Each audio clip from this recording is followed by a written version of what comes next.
भारत के कॉलेज और विश्वविद्यालय आज भले ही विश्व के टॉप शिक्षा संस्थानों में शामिल ना हों, लेकिन एक समय ऐसा भी था जब अपना यह देश भारतवर्ष विश्व में शिक्षा का सबसे बड़ा केंद्र था।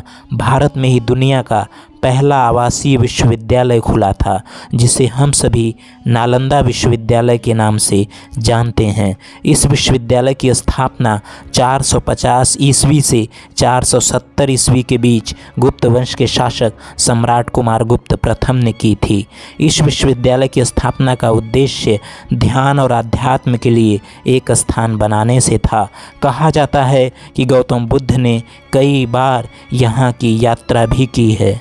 नालंदा विश्वविद्यालय में धर्मगुंज नाम की एक लाइब्रेरी थी, जिसका मतलब सत्य का पर्वत से था। 9 मंजिला इस लाइब्रेरी में 3 भाग थे, जिनके नाम रत्नरंजक, रत्नोदधि और रत्नसागर थे। इस विश्वविद्यालय में देश विदेश से आए विद्यार्थियों को literature, astrology, psychology, law, astronomy, science, warfare, इतिहास, maths, architecture, language science, economics और मेडिसिन समेत कई विषयों को पढ़ाया जाता था।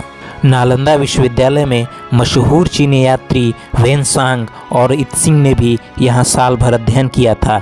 ये दोनों व्यक्ति 7वीं शताब्दी में भारत आए थे, और जब ये दोनों भारत से चीन वापस लौटे तो नालंदा विश्वविद्यालय के बारे में विस्तार से लिखा और इसे उस समय दुनिया का सबसे बड़ा विश्वविद्यालय बताया था। इस विश्वविद्यालय में उस वक्त 10,000 विद्यार्थी पढ़ते थे और इन्हें पढ़ाने के लिए 2,000 शिक्षक हमेशा मौजूद रहते थे। महायान बौद्ध धर्म के इस विश्वविद्यालय में हीनयान बौद्ध धर्म के साथ ही दूसरे धर्मों की भी शिक्षा दी जाती थी। अब आपको बतलाते हैं नालंदा विश्वविद्यालय को जलाने वाले व्यक्ति के बारे में। इस विश्वविद्यालय को इख्तियारुद्दीन मोहम्मद बिन बख्तियार खिलजी ने जलाया था।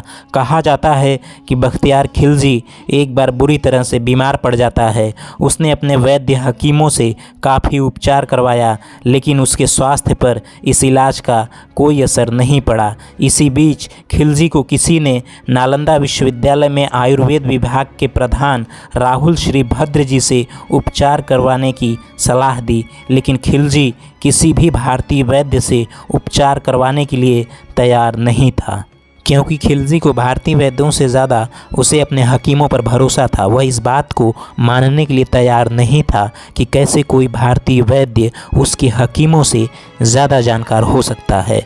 खिलजी की ज़्यादा तबीयत बिगड़ती देख उसके हकीमों ने उसको सलाह दी, जिसके बाद उसने राहुल श्रीभद्र जी को बुलावा भेजा।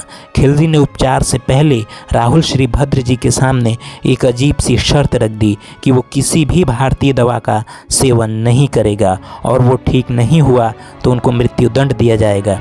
यह सुनकर राहुल श्रीभद्र जी सोच में पड़ गए। फिर कुछ देर बाद उन्होंने खिलजी की ये शर्त मान ली, और कुछ दिनों के बाद राहुल श्रीभद्र जी खिलजी के पास एक कुरान लेकर पहुँचे और उससे कहा कि आप इसे जहाँ तक पढ़ सकते हैं पढ़ें। इसे पढ़ने के बाद आप पूरी तरह से स्वस्थ हो जाएंगे। दरअसल राहुल श्रीभद्र जी ने इस कुरान के कुछ पन्नों पर दवाओं का अदृश्य लेप लगा दिया था। खिलजी थूक के सहारे पन्नों को पलटता गया और धीरे धीरे ठीक होता चला गया। जब वह पूरी तरह स्वस्थ हो गया तो भारतीय वैद्य के इस उपकार को उसने भुला दिया। खिलजी को इस बात से ईर्ष्या होने लगी कि उसे ठीक करने में उसके हकीम असफल हो गए, जबकि एक भारतीय वैद्य सफल हो गया। उसकी ईर्ष्या इतनी बढ़ी कि उसने इस ज्ञान के सागर नालंदा विश्वविद्यालय को ही नष्ट करने का मन बना लिया। इसके बाद उसने जो किया उसके लिए भारतवर्ष ने खिलजी को कभी भी माफ़ नहीं किया। ईर्ष्या और हीन भावना से ग्रसित होकर बख्तियार खिलजी नालंदा विश्वविद्यालय में आग लगाने का आदेश दे देता है।